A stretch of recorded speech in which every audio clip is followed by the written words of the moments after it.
Good evening. सिलसिला वही है, करंथियों का पहला ख़त है। हम उसके मुताला में आगे बढ़ रहे हैं, बल्कि अब तो हम तकरीबन ख़त के इख्तिताम तक पहुंच गए हैं। आज हम पढ़ेंगे पहला करंथियों उसका 15वां बाब और उसकी 12वीं आयत से लेकर 34वीं आयत तक। लंबा बाब है।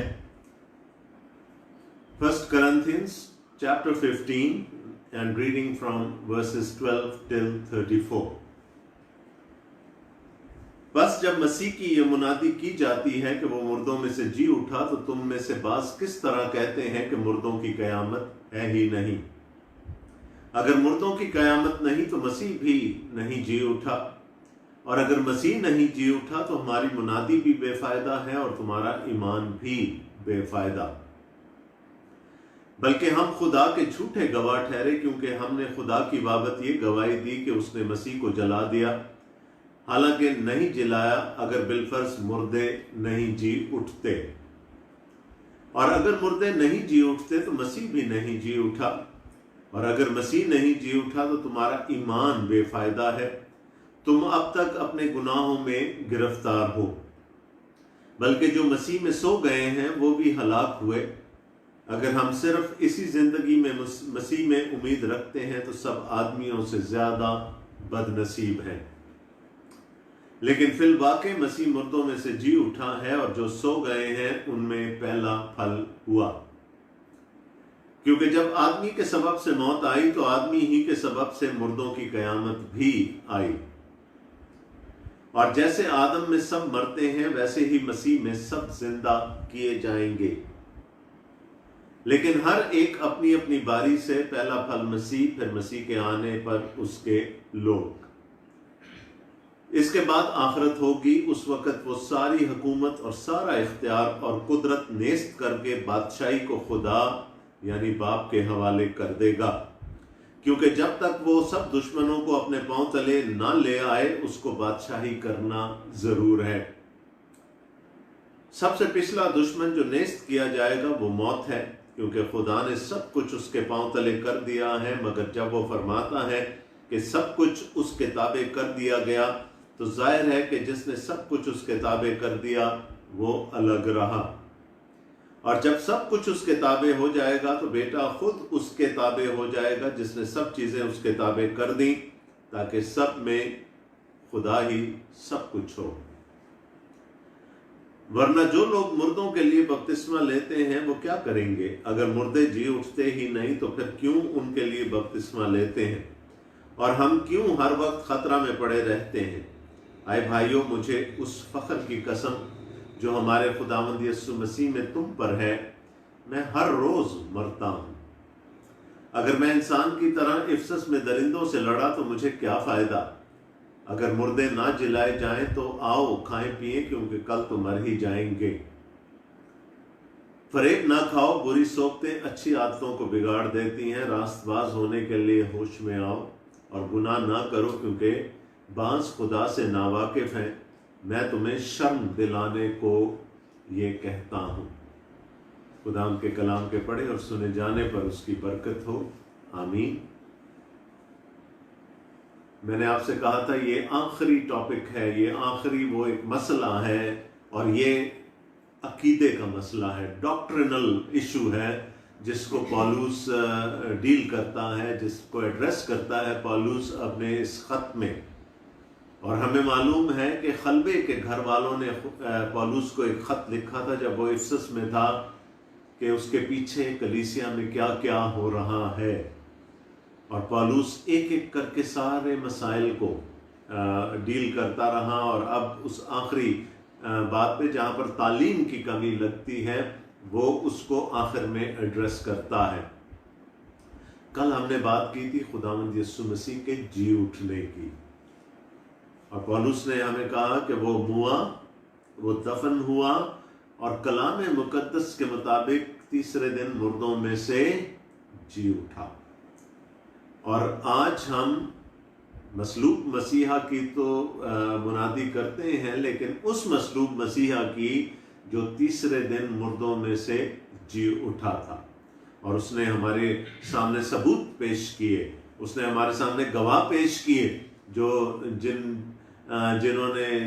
کے وسیلے سے ہمیں پتہ چلتا ہے کہ یہ بات سچ ہے۔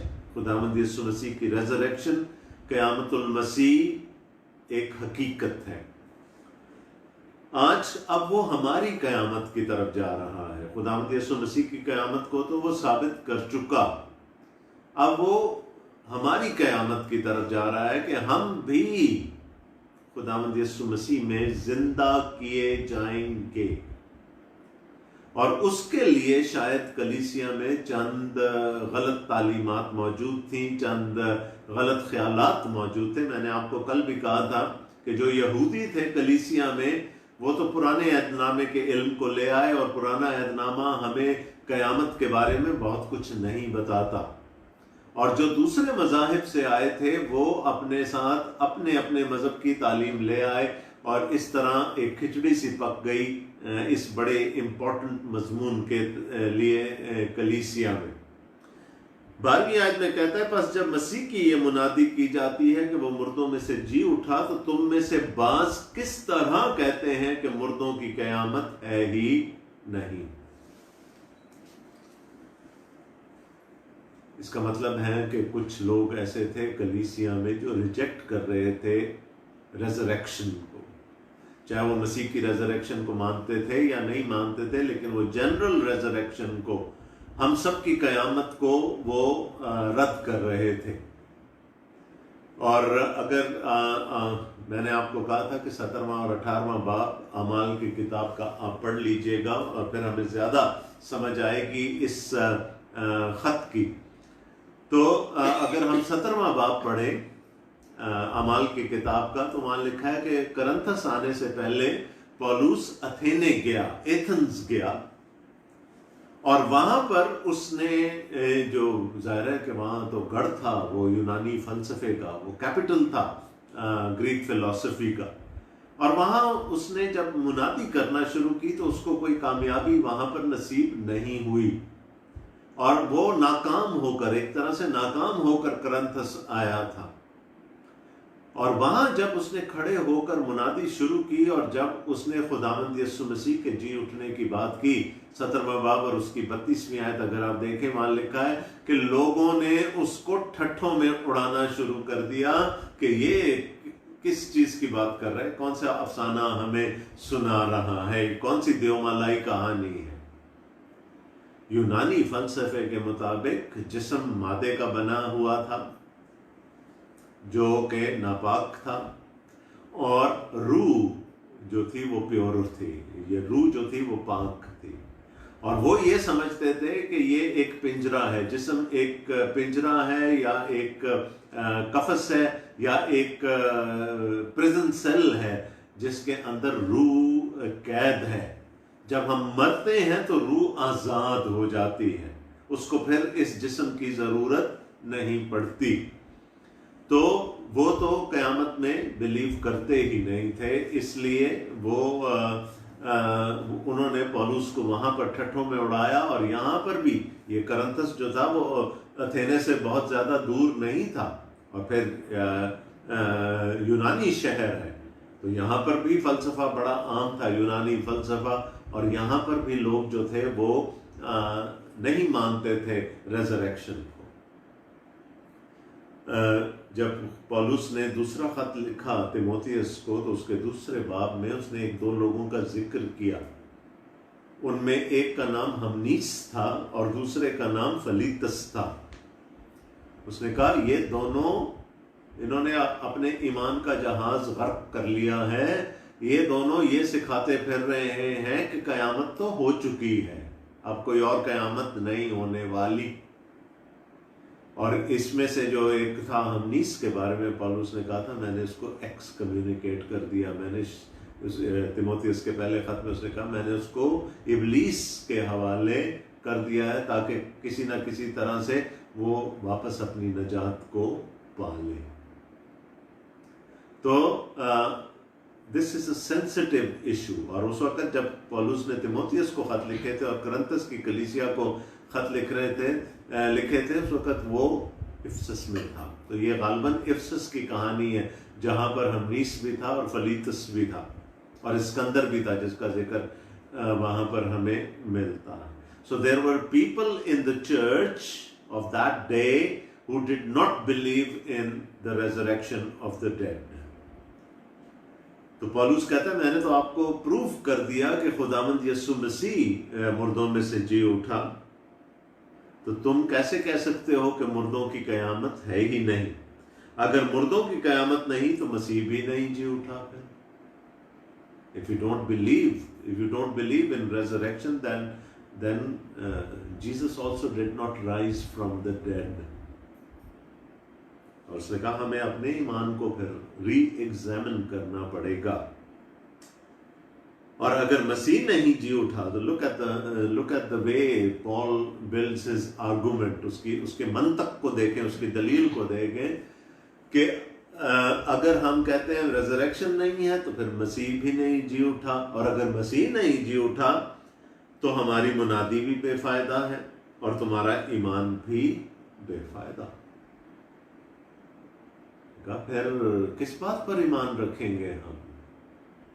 اگر وہ بھی دوسروں کی طرح مر گیا اور قبر میں گل سڑ گیا اور ختم ہو گیا تو پھر ہمارا تو ایمان ہی یہاں پر ختم ہو جائے گا، ہمارا تو عقیدہ یہاں پر آ کر ہل جائے گا.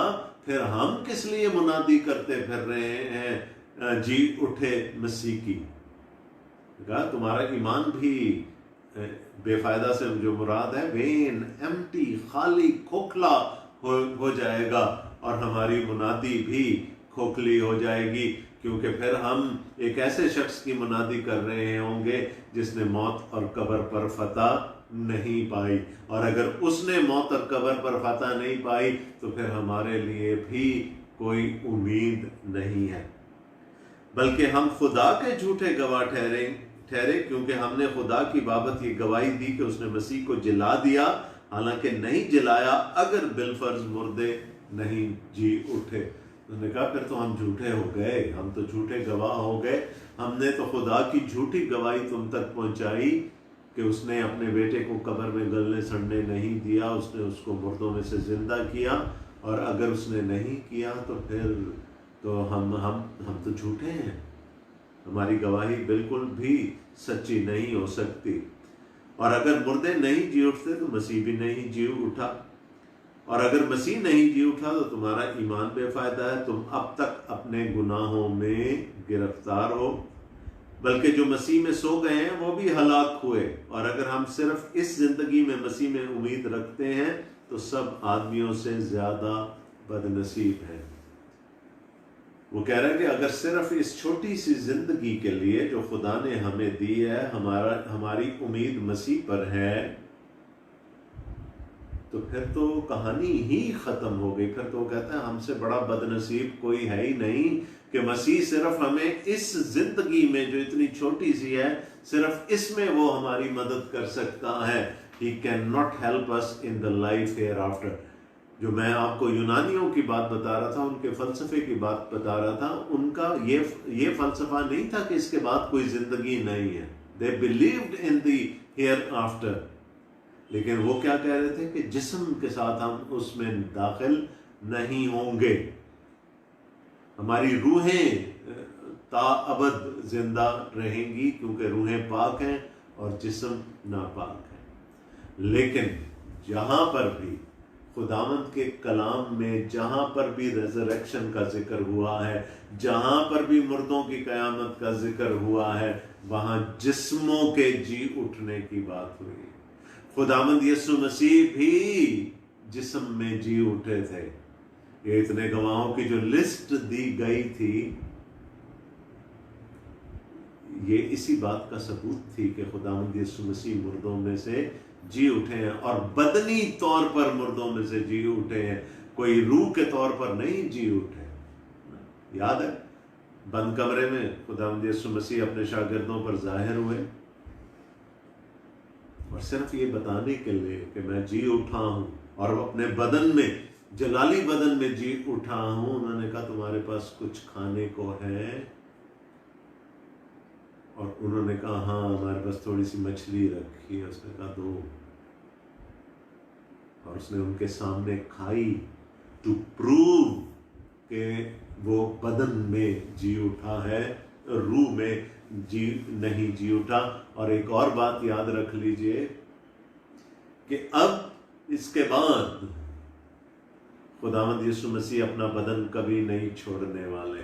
He will be in the body eternally। ये नहीं होगा कि इनकारनेशन के वक्त, मुझे तजसीम के वक्त तो तजस्सुम के वक्त तो उन्होंने बदन लिया, लेकिन मौत पर वो बदन उनसे जुदा हो गया, खत्म हो गया। नो, वो उसी बदन में उठाए गए, उसी बदन में आज खुदावंद के दाहिने हाथ बैठे हैं, उसी बदन में वो वापस आएंगे। और हम जो मर चुके होंगे उस वक्त, तो अगर मर चुके होंगे तो हम जलाली बदनों में उठाए जाएंगे, और जो जिंदा होंगे वो आनन फानन उनके बदन भी जलाली हो जाएंगे। सो कयामत रूहों की नहीं है, कयामत जानों की नहीं है, कयामत बदन की है। जब खुदा ने आदम का बदन बनाया था जमीन की मट्टी से, वो एक पाक, खुदा ने एक पाक बदन बनाया था, एक जलाली बदन बनाया था जिस पर मौत का इख्तियार नहीं था।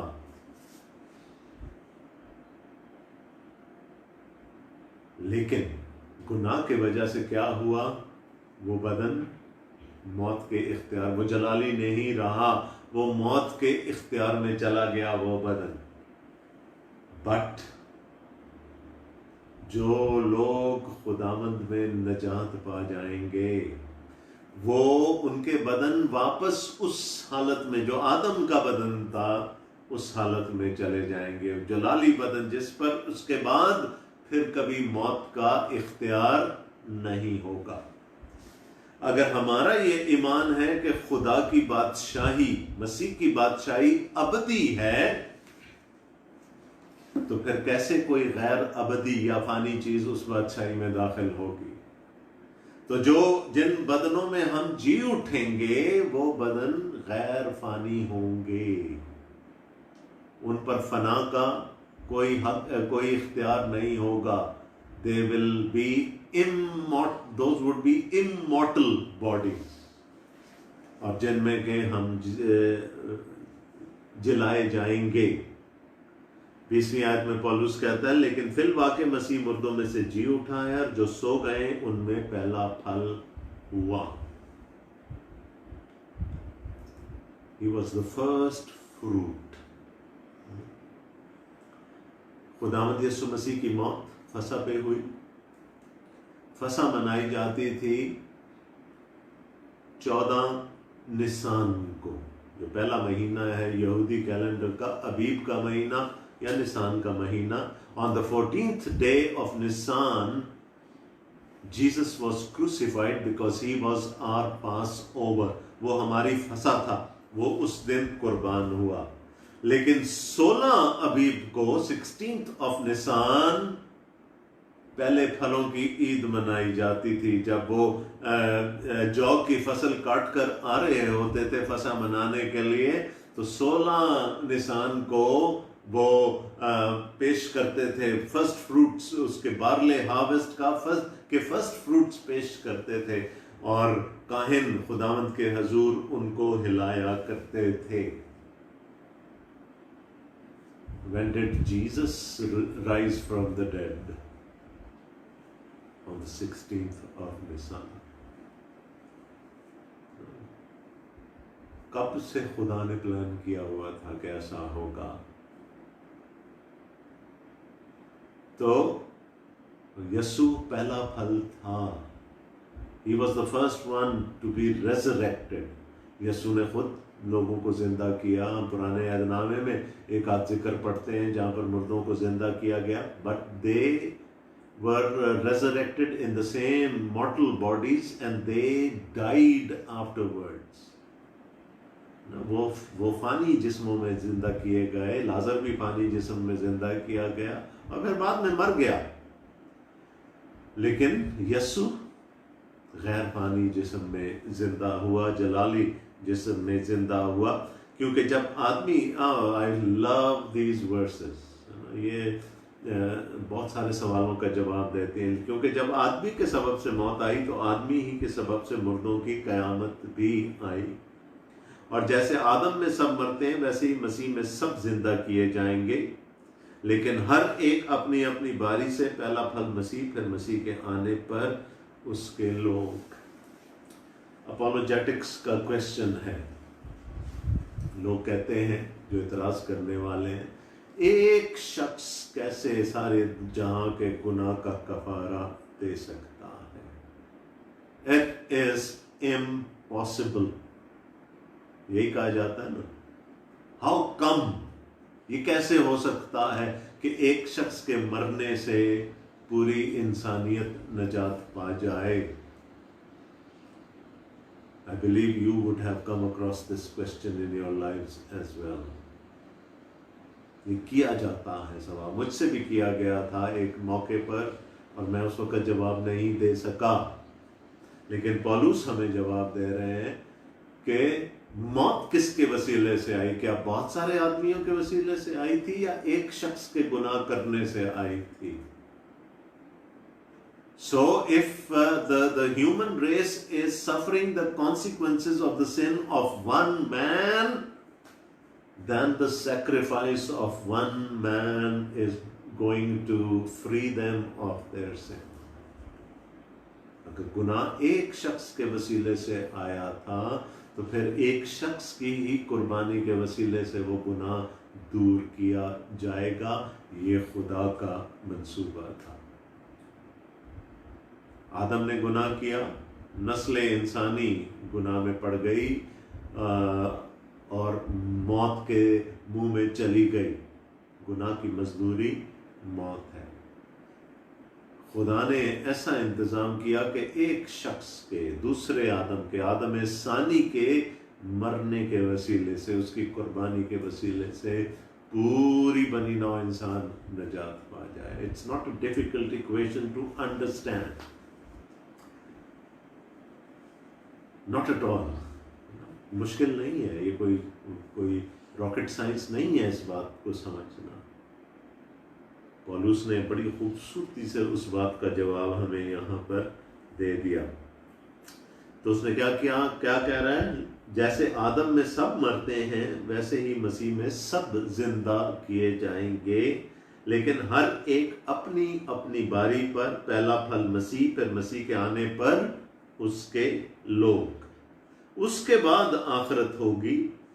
उस वक़्त वो सारी, यानी आखिरत से मुराद क्या है कि जो उसके लोग नहीं होंगे उनके लिए जजमेंट होगी। जो उसके लोग होंगे वो तो सब उसकी नजात में और इटर्निटी में दाखिल कर दिए जाएंगे, लेकिन उसके बाद हर चीज़ का सफाया हो जाएगा। उस वक़्त वो सारी हुकूमत और सारा इख्तियार और कुदरत नेस्त करके बादशाही को खुदा यानी बाप के हवाले कर देगा, क्योंकि जब तक वो सब दुश्मनों को अपने पांव तले ना ले आए उसको बादशाही करना ज़रूर है। सबसे पिछला दुश्मन जो नेस्त किया जाएगा वो मौत है, क्योंकि खुदा ने सब कुछ उसके पांव तले कर दिया। मगर जब वो फरमाता है कि सब कुछ उसके ताबे कर दिया गया, तो जाहिर है कि जिसने सब कुछ उसके ताबे कर दिया वो अलग रहा, और जब सब कुछ उसके ताबे हो जाएगा तो बेटा खुद उसके ताबे हो जाएगा, जिसने सब चीज़ें उसके ताबे कर दी, ताकि सब में खुदा ही सब कुछ हो। आदम की नाफरमानी के वसीले से हम सब गुनाह में पड़ गए। हम सब मौत के चुंगल में फंस गए, into the talents of death. अब एक शख्स की वफादारी है, एक शख्स की ताबेदारी की वजह से सब बचाए जाएंगे। और वो किस हद तक ताबेदार रहेगा? वो बादशाह है। In the Trinity, all the three, the Father, the Son and the Holy Spirit are equal. लेकिन जब बेटे को ये टास्क दिया गया कि he has to free the mankind of their sin, उसको जब ये काम दे दिया गया کہ اس نے سب کی نجات کا باعث بننا ہے، تو آخر میں کیا کرے گا وہ؟ جب لکھا ہے کہ جب وہ سارے دشمنوں کو نیست کر دے گا، اور آخر میں جو نیست ہوگی وہ موت ہوگی، اس کے بعد موت کا کوئی اختیار نہیں رہے گا، تو وہ کل اختیار اپنے باپ کے حوالے کر دے گا۔ اس حد تک تابعدار رہے گا۔ اس نے خدا کے برابر ہونے کو قبضہ میں رکھنے کی چیز نہ سمجھا۔ He has to now submit، کیونکہ سبمیشن کے بغیر یہ سارا کچھ ہو نہیں سکتا۔ تو کیا ہے؟ خدا نے اس کو اختیار دیا ہے، خدا نے اس کو بادشاہت دی ہے، لیکن جب سب چیزیں اس کے پاؤں تلے آ جائیں گی، جب سب چیزوں پر اس کا اختیار قائم ہو جائے گا، تو he will hand over that authority back to God۔ ہوا کیا تھا؟ اختیار کی بات تھی نا، آدم نے اختیار چھیننا چاہا خدا سے۔ اب بیٹا جو ہے وہ اس اختیار کو واپس، یعنی it would be a 360 degree journey، circle ہے جو، یعنی واپس اس مقام پر جانا ہے جہاں everything would then again become subject to God، اور پھر خدا ہوگا اور کچھ نہیں ہوگا۔ تو کریکشن اس وقت کمپلیٹ ہوگی، میں نے کہا 360 ڈگری جرنی ہے یہ، کریکشن اس وقت کمپلیٹ ہوگی کہ جو چیز خدا سے چھیننے کی کوشش کی گئی تھی اس کو خدا کے حوالے پھر کر دیا جائے۔ And who would do that? Jesus. یہاں پر یہ دیکھ لیجئے گا کہ سبمیشن کا، تابعداری کا یہ مطلب نہیں ہوتا کہ وہ کسی طرح چھوٹا ہے، نہیں۔ تابعداری کا مطلب یہ نہیں ہوتا کہ جو تابعداری کرتا ہے وہ انفیریئر ہوتا ہے کسی طرح، نو۔ تابعداری کا مطلب یہ ہے کہ والنٹیرلی، رضاکارانہ طور پر سبمٹ کر دینا، کسی کی بھی مرضی کے سامنے اپنے آپ کو سبمٹ کر دینا۔ تو بیٹا اس حد تک وفادار رہے گا کہ وہ سب کچھ، آپ کو پتا تھا یہ ہوگا ریزریکشن کے بارے میں؟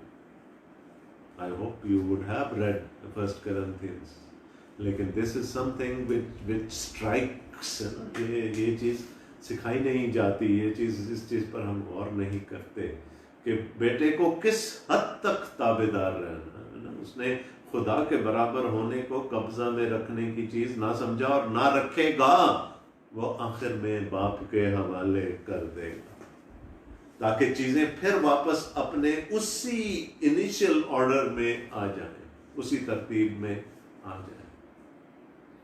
کتنی خوبصورت بات ہے، کتنی خوبصورت بات ہے۔ How consistent with the teaching of the scriptures۔ اور شاید ہمیں جتنا بھی ہمارا نالج ہو ریزریکشن کے بارے میں، ہمیں یہ بات نہ کبھی شاید سکھائی جاتی ہے، نہ ہم سیکھتے ہیں۔ It's an eye opener کہ جب یسوع اپنا اختیار سب چیزوں پر ثابت کر لے گا، he would just offer it to his Father۔ What a supreme example of submission۔ I might be carried away، so میں واپس آ جاتا ہوں کلام کی طرف۔ 29ویں آیت، ورنہ جو لوگ مردوں کے لیے بپتسمہ لیتے ہیں وہ کیا کریں گے؟ اگر مردے جی اٹھتے ہی نہیں تو پھر کیوں ان کے لیے بپتسمہ؟ اچھا، یہ نہیں کہ کوئی حکم دیا جا رہا ہے کہ مردوں کے نام پہ بپتسمہ لیا جائے۔ کوئی رشتہ دار مر گیا جس نے بپتسمہ نہیں لیا ہوا تھا، یا جو مسیح کو بغیر جانے مر گیا، تو ہم اس کے نام پر بپتسمہ لے کر اس کو بچا لیں گے؟ نو نو نو، یہ نہیں ہے۔ یہ کرپٹ پریکٹس تھی جو اس چرچ میں ہو رہی تھی۔ غالباً یہ بھی کہیں اور سے آیا تھا یہ آئیڈیا کہ چلیں وہ جو ہمارے جو رشتہ دار مر گئے ہیں، ماں باپ مر گئے ہیں، بھائی بہن مر گئے ہیں، ان کے نام پر ہم بپتسمہ لے لیتے ہیں تاکہ وہ بچ جائیں۔ انہوں نے کہا جب क़यामत पर ईमान ही नहीं है और फिर ये कुछ कर रहे हो, तो isn't it a contradiction? ये तजाद नहीं है क्या कि एक तरफ तो कहो जी हम क़यामत पर ईमान नहीं रखते और दूसरी तरफ कहो कि हम अपने रिश्तेदारों को बचाने के लिए उनके नाम पर बपतिस्मा, बाय द वे ऐसा करना ना शुरू कर दीजिएगा. This is not a teaching, it's just a mention, something that was happening in that church, जिसको कि रिफ्यूट कर रहा है पौलुस, और वो इसको एग्जाम्पल के तौर पर इस्तेमाल कर रहा है उस कॉन्ट्राडिक्शन की जो उनके अपने बातों में पाया जाता था. और हम क्यों हर वक्त खतरा में पड़े रहते हैं? अगर रेजरेक्शन है ही नहीं तो फिर हमें क्या ज़रूरत है दर बदर फिरने की और मारे खाने की और धत्कारे जाने की? हम क्यों ये सारा कुछ कर रहे हैं? आए भाइयों, मुझे उस फख्र की कसम जो हमारे खुदावंद मसीह यीशु में तुम पर है, मैं हर रोज मरता हूं. I die every day.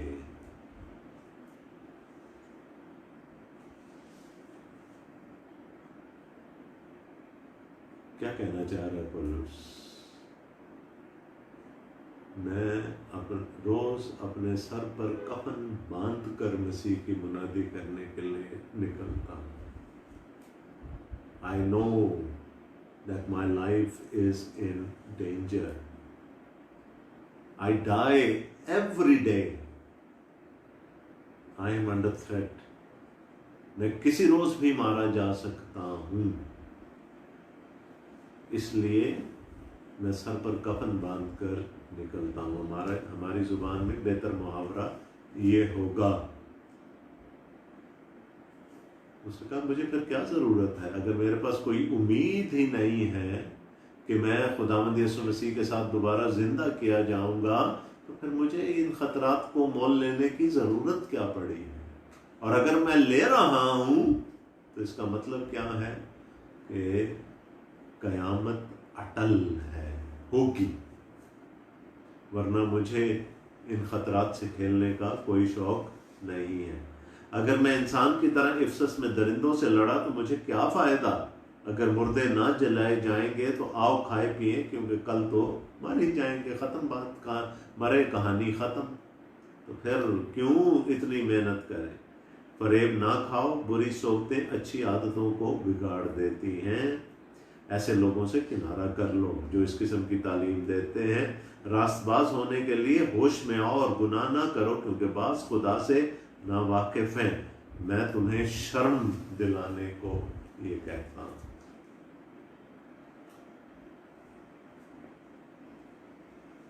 Believe in what we taught you.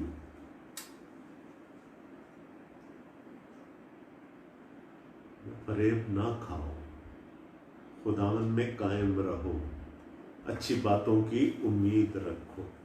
और अगर हमारा खुदावंद यीशु मसीह मुर्दों में से जिलाया गया, कब्र और मौत का उस पर कोई इख्तियार नहीं रहा, तो फिर ये भी मान लो कि हम पर भी कोई इख्तियार नहीं होगा. और ये सारा कुछ कब होगा? ये क़यामत कब होगी? जब खुदावंद यीशु मसीह दोबारा आएगा. पहले वो अपने लोगों को अब्दियत में दाखिल करेगा, वो जलाए जाएंगे, जलाली बदनों में उठाए जाएंगे, अब्दियत में दाखिल होंगे, फिर आखिरत होगी. हर चीज़ खुदावंद यीशु मसीह के पाँव के नीचे आ जाएगी, उसके इख्तियार में आ जाएगी, और वो उस इख्तियार को बाप को लौटा देगा. वो इख्तियार जो कि बाप से छीनने की कोशिश की गई थी इब्लीस के झांसे में आकर.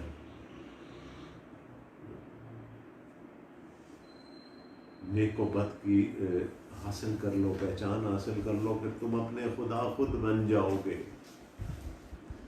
और लिखा है हवा ने भी वो फल खाया और आदम ने भी वो फल खाया, और उसकी वजह से गुनाह इस दुनिया में आ गया. और खुदा ने ये मुकर्रर किया कि अगर एक इंसान की वजह से गुनाह दुनिया में आया है, तो फिर एक ही इंसान की वजह से फिर नजात भी आएगी, मुर्दों की क़यामत भी होगी. آئی ہوپ اگر کوئی ڈاؤٹس تھے ہمارے ذہنوں میں ریزریکشن کے بارے میں تو ان میں سے بہت سارے اب ختم ہو گئے ہوں گے. ابھی ایک سیکشن باقی ہے اس باب کا، اٹس ویری کمپریہنسو، تو ہم خداوند نے چاہا تو کل اس پر نظر کریں گے. تب تک کے لیے خداوند آپ سب کو بڑی برکت دے.